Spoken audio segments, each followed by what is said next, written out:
Hey, what's going on out there, guys? Welcome to another Addicted Fishing podcast. Unfortunately, Jordan and Marlon are out in assignment, but you know what? Actually, before I get to that, I've got a very big announcement that I know you guys may have heard. You may have seen it online in our emailers and on some of our forums, but we actually had to, unfortunately, postpone the drop. Our fall drop, October 23rd, is going to be moved till the 30th. Unfortunately, we had some shipping delays and we've had some production delays, not on our end actually for once, but we want to make sure we've got some of those cool items you guys are going to be waiting for. So big news real fast, October 30th, good reminder, Sunday right after the Addicted Life, I believe 7:30, I think is going to be the time for the drop. And so yeah, it should be there, should be ready. We got some rain coming next week. There's gonna be a lot of good items, a lot of good apparel, maybe some backpacks, and some special lure drops. So should be good. Be sure to check that out, October 30th. And tonight, we're sitting here a couple days before the big rain. And you know what? We figured it was a best time in the world to bring in our good friend, Mr. Bob Kratzer tonight. And it's just going to be him and I on this podcast. So what have you been up to with all this dry water? Grinding them out. Grinding them out. You know, I had to move around a little bit, coastal closures, that kind of stuff. So having to move around, but we're finding some. We're just got to grind them. They're there to be caught. So for those that aren't paying attention too much to like you live in Forks. I live in Forks, and right now you'd be fishing up there and doing all that. But we've had I think 67 days I think it was like 67 days. And then we had like a trace amount of rain at Portland, and then like it's been dry another like 30. Yep. Like so everything's super low. They shut down like 50 plus rivers. Yep. In the Washington Coast and Puget Sound. So yeah, we're having to move around a little bit. Some of the rivers around here that aren't closed, well, they're just not fishable right. either. And people are, to be honest with you, with that closure, we don't like it. We hate it. But at the same time, I mean, like the Hoh River was under 200 CFS. That's insane. Under 200. That's a trickle. Right. And so that's an all-time record for low water.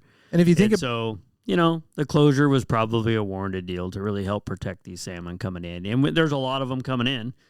We just got to get them moving up the river where they can get up and spawn and produce more babies for us in the future. So probably a wise idea. And now we'll get rain and hopefully we'll get open back up. I mean, I guess if you think about like some of the coastal stuff, there's not like glaciers and stuff up in the hills that constantly feed the levels, like we do see somewhere, coming off Helens and Hood and Adams and whatnot. So I think that probably warranted the 200 CFS. That's crazy because that's like the low flow, one of my normal rivers that I really like to fish. So I can really understand 200 CFS, and that's nothing. It's a trickle for the Hoh. Yeah, it's a trickle, and those poor fish they just can't go anywhere. What's the metric that they're going to open those back up? So hopefully by the time you guys are hearing this, actually I think Clint said he'd have it out by the weekend. So, we should be seeing some rain right about now. You guys might be listening to the rainfall on the roof. But what's the metric for them to reopen that? So up on the Quileute system, the Solduck River has a gauge on it. And we want to see the department, when I talked to them a couple days ago, was looking for the Solduck River to get to 15.3 feet. Once it gets to 15.3 feet, and it stays there for multiple days.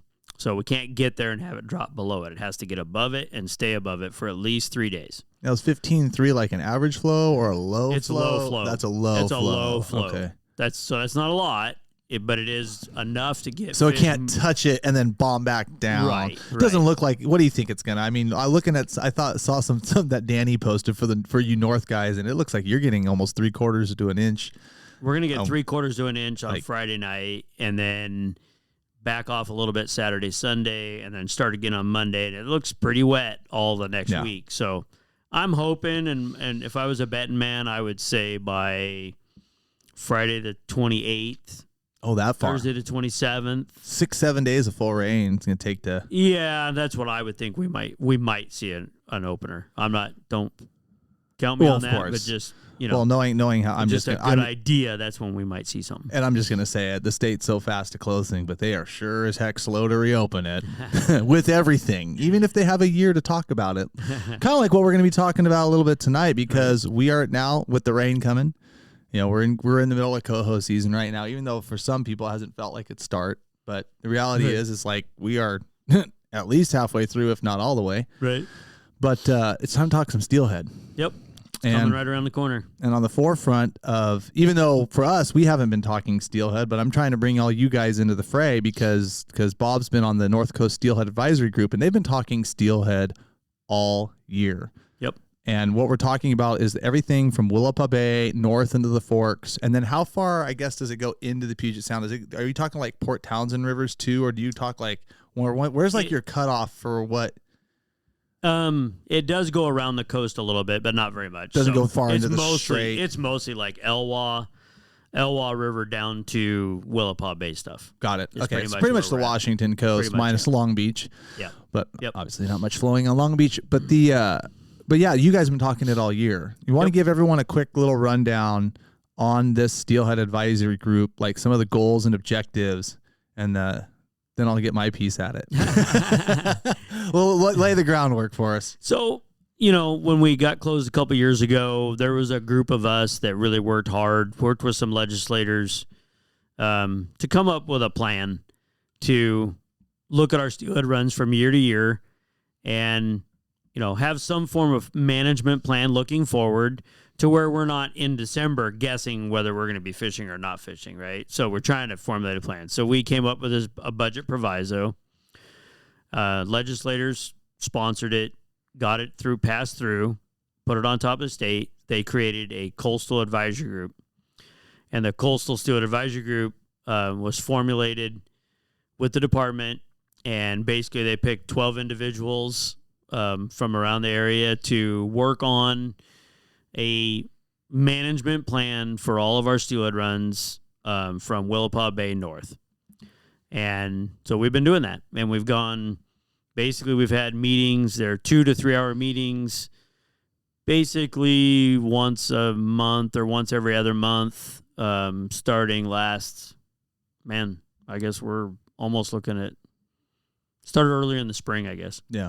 And so we're wrapping it up. We're down to the last one. November 15th will be the last meeting. And the state is working on a draft proposal that basically, when they're done with that, will be put in front of the director. When it's approved through the director, then it'll be approved they need to put it in front of the commission. The commission will look at it, ask their questions. If they approve it, then we'll go to the Senate or the legislation and present it to them as, you wanted a budget. You gave us a proviso. You gave us marching orders to come up with a management plan for these coastal steelhead streams. And this is what we've came up with as a framework for a plan, basically moving forward. And we've gone through everything. We've gone through,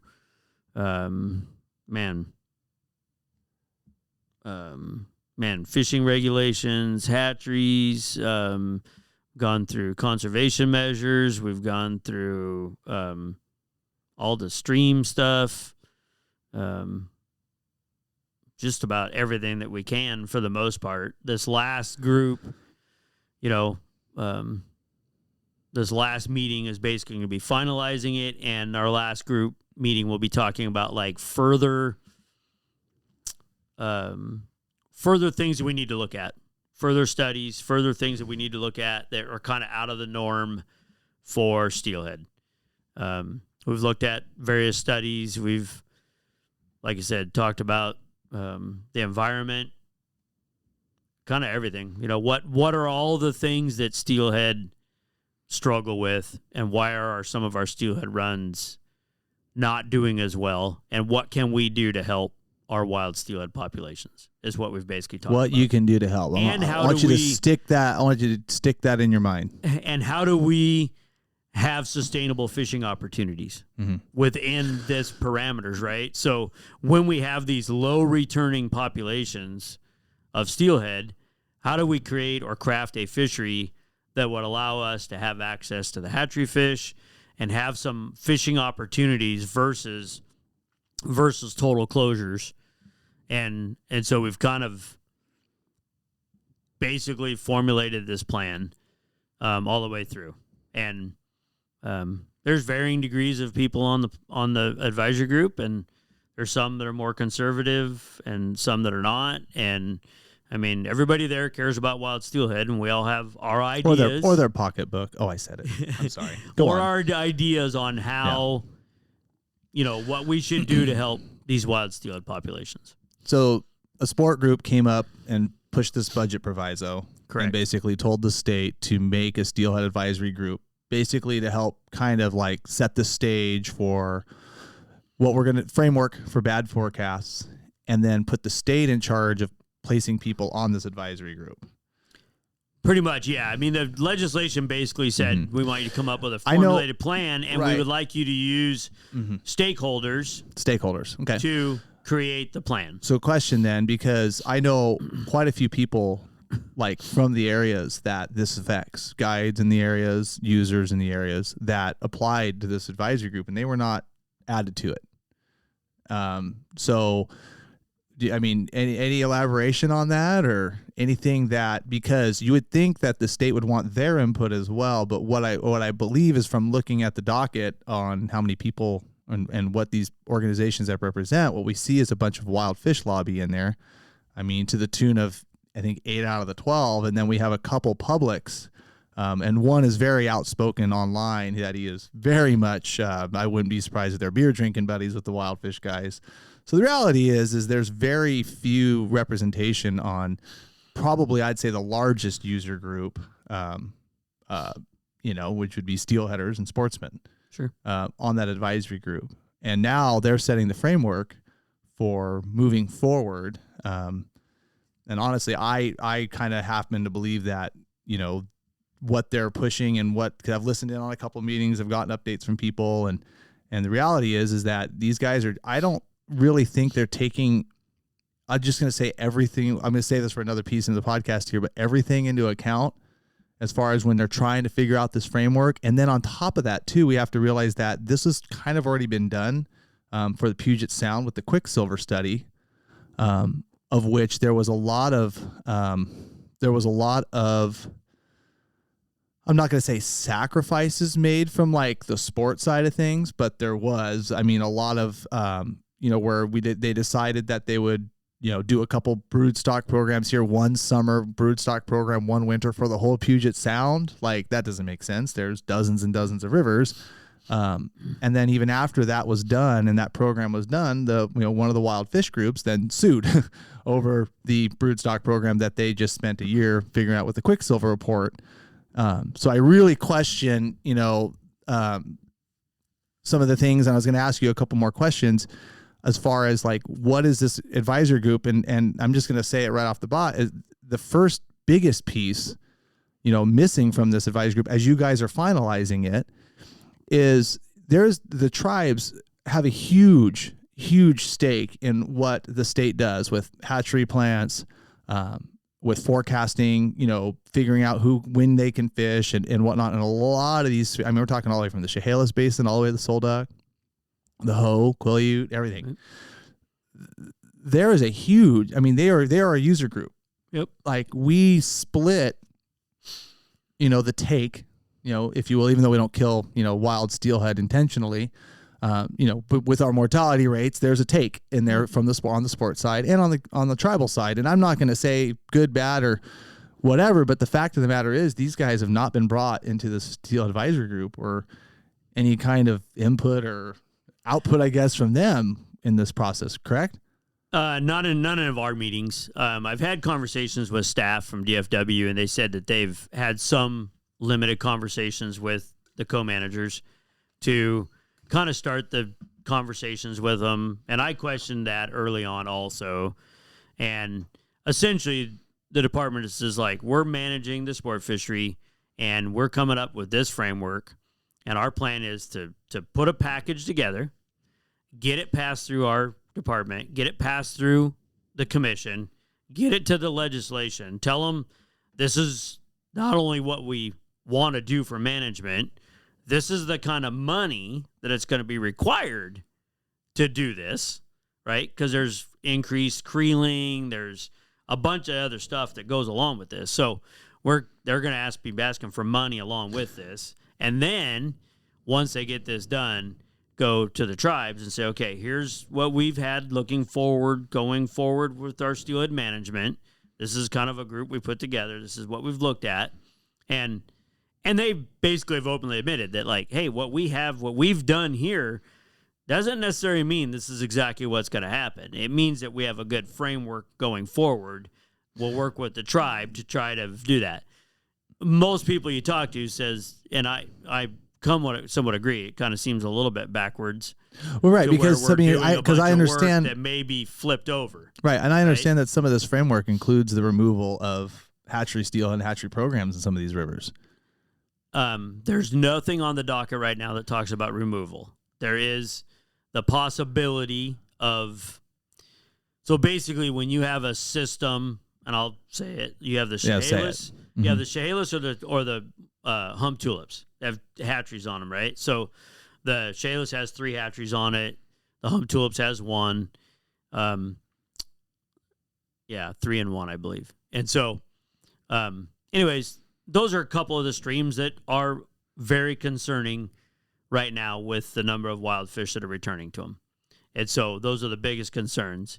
And we've had a couple years now, this will be 2 years in a row, that basically the Chehalis system has been closed with no fishing by anybody, co-managers and or sportsmen. So I'm going to speculate, just purely a speculation, that the forecasted numbers that we're going to see for this year coming up probably are still not going to put us above spawning levels, particularly in the Chehalis.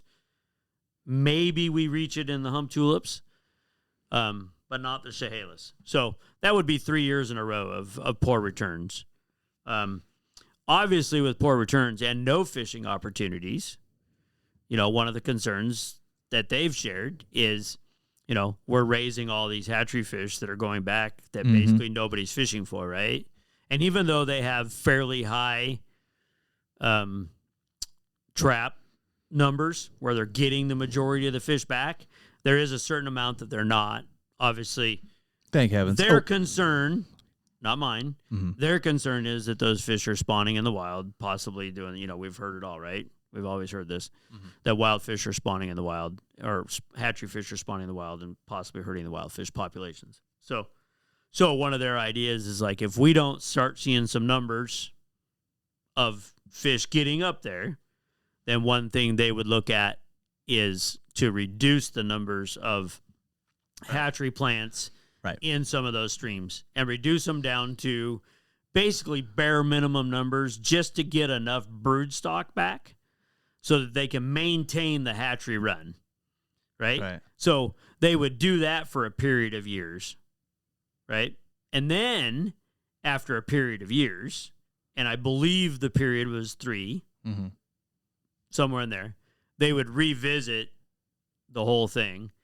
And if we still don't see wild fish numbers getting up there where they need to, then there would be a discussion of, do we continue?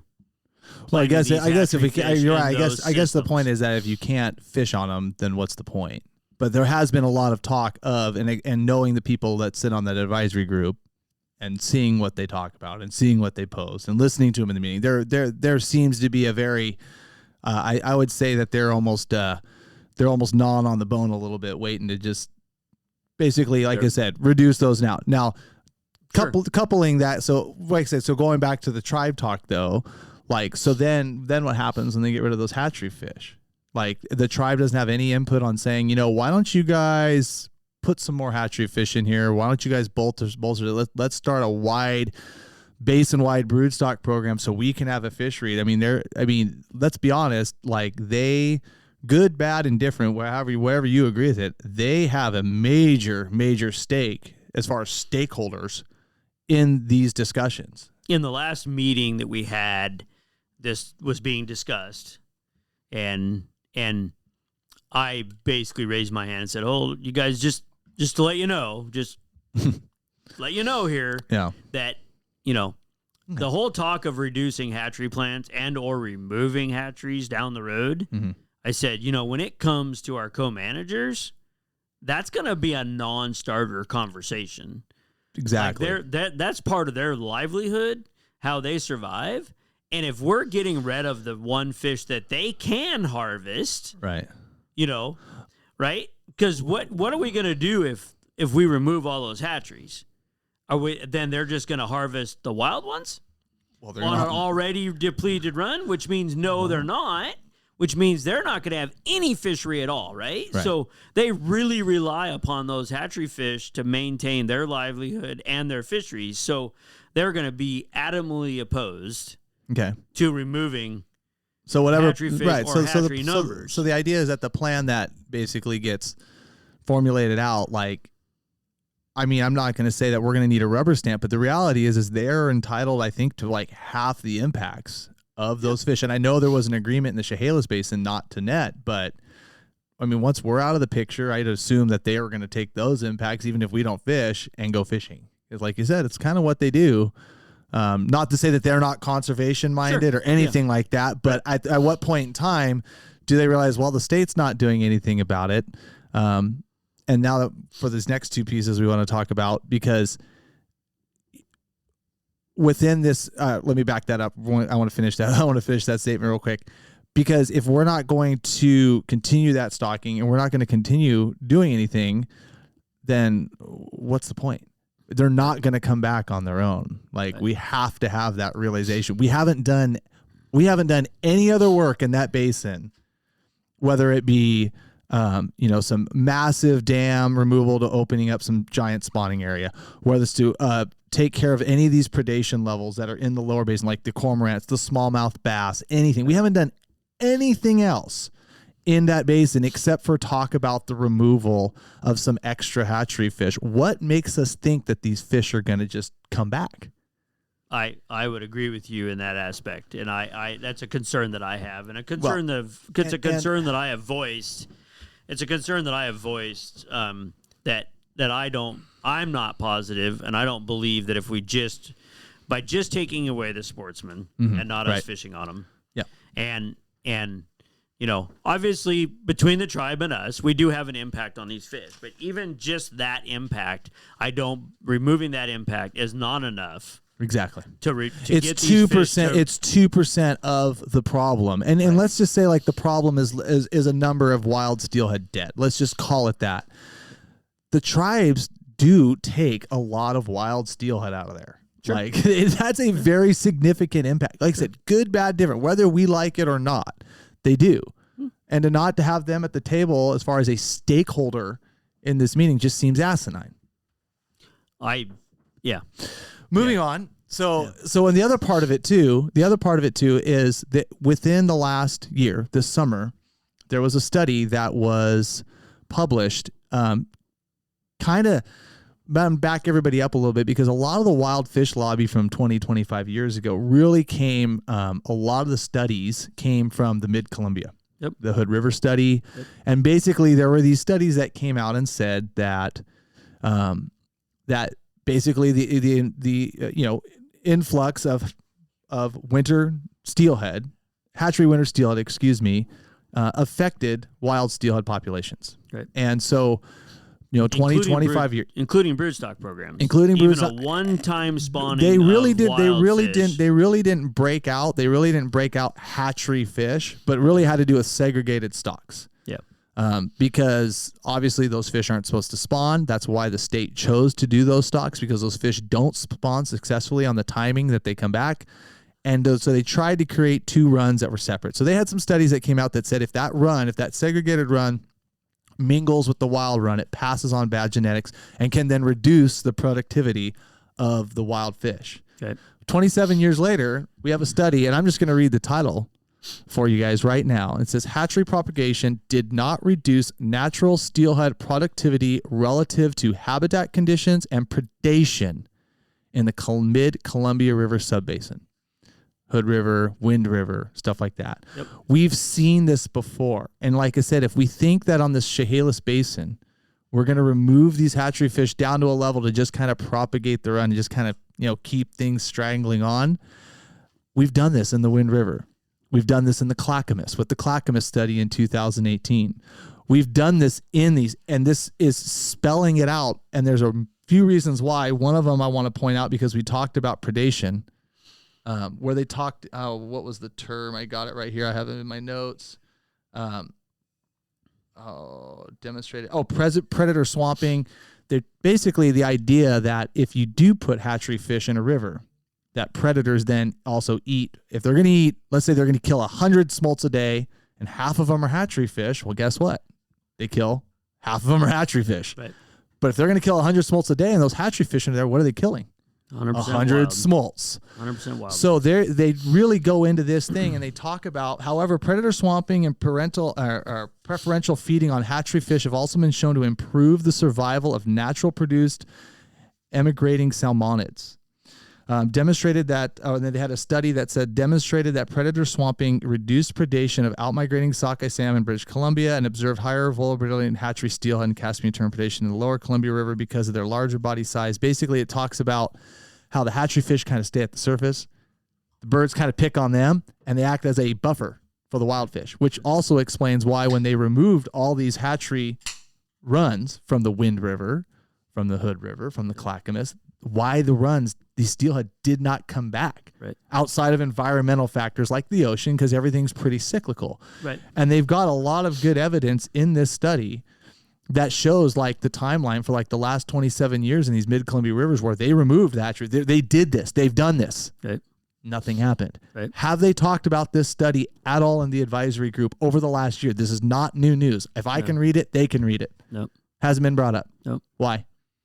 No idea. Why hasn't it been brought up? I'm bringing it up. Well, okay, you're bringing it up. Why isn't our paid state steelhead, quote unquote, steelhead biologist bringing it up? Right.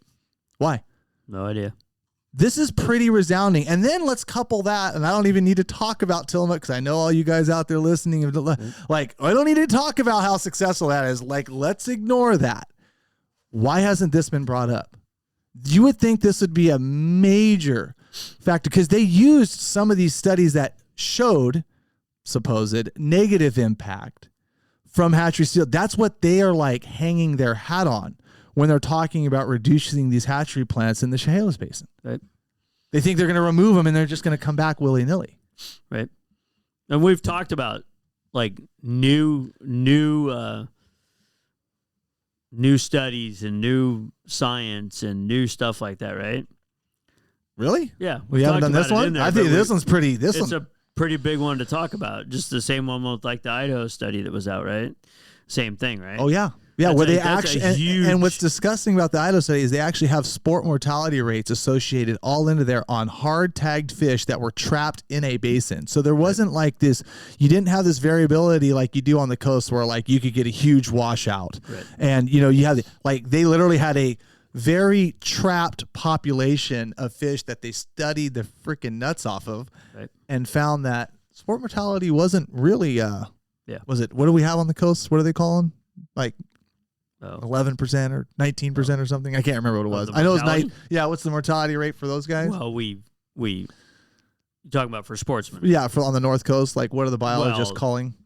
10%. 10%. Okay. 10% is what we use Right, for which management. they're and even finding. the biologists would tell you that they don't believe that it's that high. Well, it's not. But Brood- that's the broodstock number that programs was prove agreed that. upon. I don't even remember what year it was. It was agreed upon So, number to manage my Steelhead point is- with the co-managers a long time ago, and I don't remember when it was. So it now that's like the Idaho study's been out, and of course we have a new study coming out of the Cowlitz River that's been going on for a while, and we're just about to get the preliminaries or the numbers on that. And I've heard the preliminary numbers on that are like they're almost like 3%. That sound, which is weird because guess what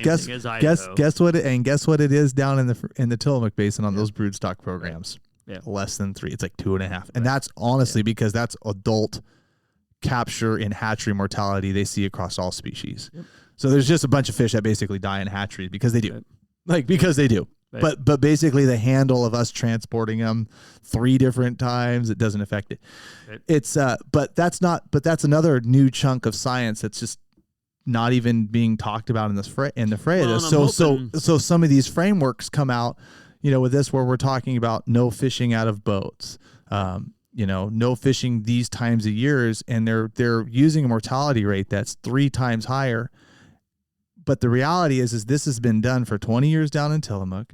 How many dead steelhead have you seen on the riverbanks, like in your 35, 40-year career, like when you're up there fishing every damn day, Bob? Fish that are caught and released, yeah. that were caught and released, bright steelhead that were caught and released. Probably if I see 2 or 3 a year, that's a big year.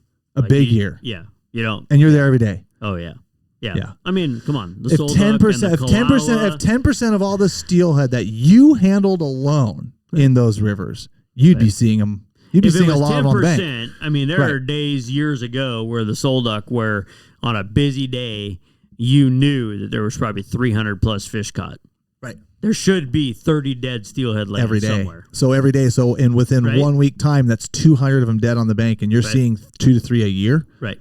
Yeah. But there'd be 200 to 300 dead on that bank for that week. That week. Right. Now it's a 12-week season. Yeah. It's really low. Doesn't jive. I'm hoping this next week. I mean, that's one of the things we'll be talking about this next week is further studies, and we'll be putting these studies. I might have to listen. We might have to listen to on making sure that we look at this right. study from the Mid-Columbia. Make sure we look at the study from Idaho. Make sure that we look. There was another study out of Canada.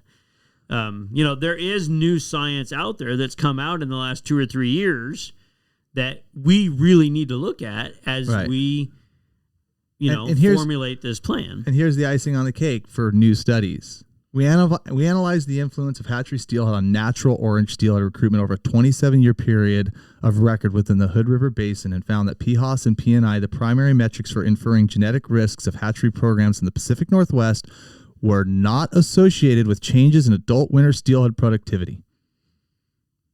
Okay. Right. So why are we reduced? So again, we have this over talking arch of reduction because we think that that's going to help the Chehalis Basin. Right. What do you think it's going to do? What's your personal opinion on it? What have you seen in the last 40 years of being actually on the river?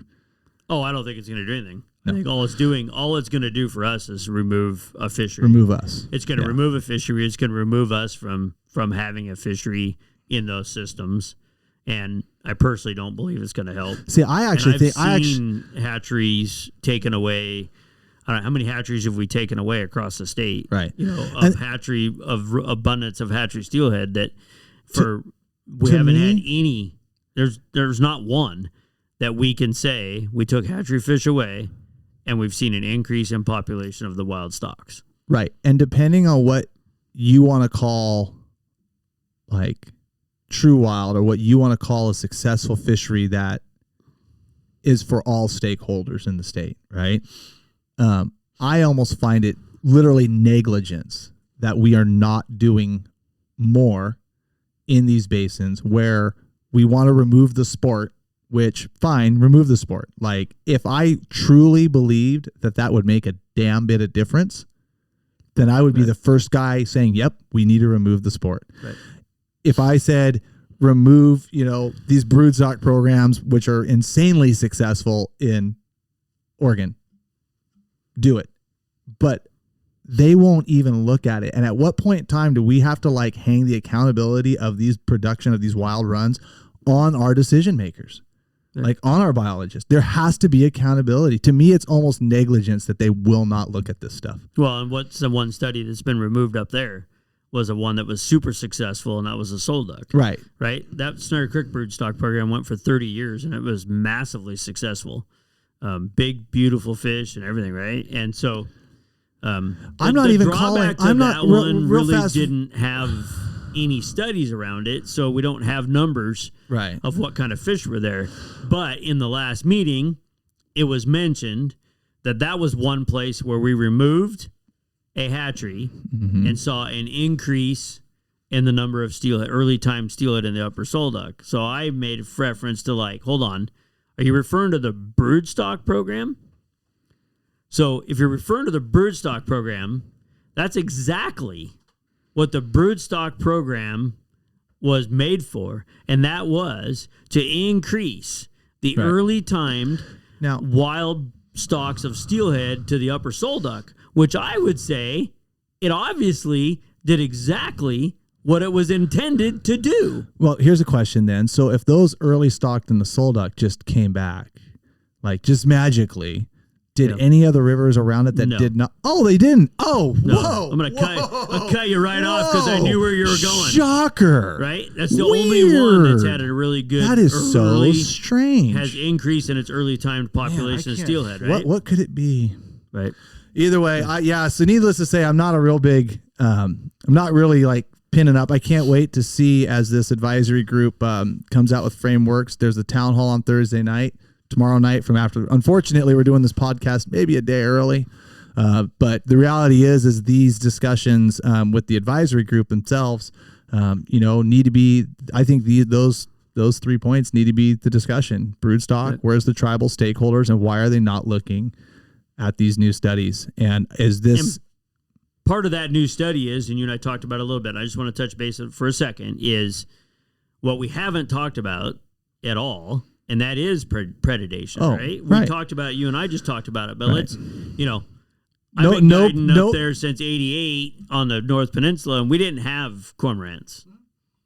Now we have a good population of cormorants. We don't have the same problems on the Columbia, right, as we do on the Columbia down here. We lose 40% of all salmon and steelhead smolt in the estuary of the Columbia River. we have sea lion problems not to the degree, but what we do have is cormorant problems. And then when you look at the Chehalis system, it's a triple whammy.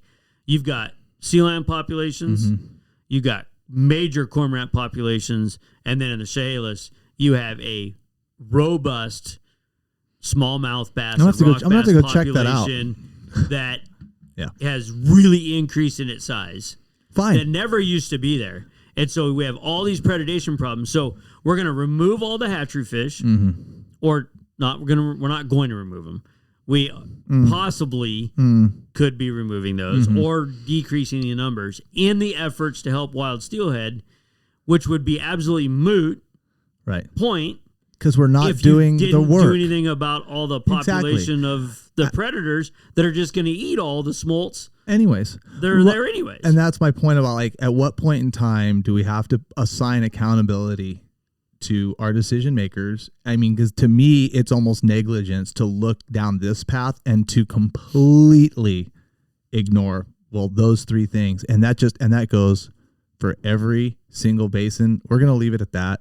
Because we have a live feed, and I cannot wait. I do want to say one thing. We got to do one more thing. Go for it. If I think more sportsmen would be involved in this and be behind it if they actually saw things that were going to make a difference, like predator control and that kind of stuff, right? If they said, hey, we're going to go in here, we're going to take out cormorants, we're going to do that, right? Sportsmen would be a lot better about, I'd buy a tag. I'll help you, or how do we help, or we'll be behind this. But the fact that we're just basically cutting back on fishing and we're going to cut back on hatcheries and wild fish are going to come back, most of us feel as sportsmen like that's not enough. It's not going to do anything, and all we're going to do is lose out on another fishery and not see anything. And pretty soon, that's not going to come back. Will be the way of the Puget Sound or whatever on some of these populations. Some of them are really close to getting back over the hump. So a little bit of what we're doing, I think, is going to help. I think a couple others, that's not going to help. We're going to need a major overhaul to do it, and I don't think that we're addressing it enough to get a couple of our systems where they need to be. Wake up, or we're all going to be fishing 3 damn rivers down in Oregon. Thanks for tuning in, guys. Like I said before, Bob Kratzer, North Coast Steelhead Advisory Group. And like I talked about at the beginning, be sure to check out the merch drop October 30th. Thanks for coming in. Yep. My pleasure. Later, guys.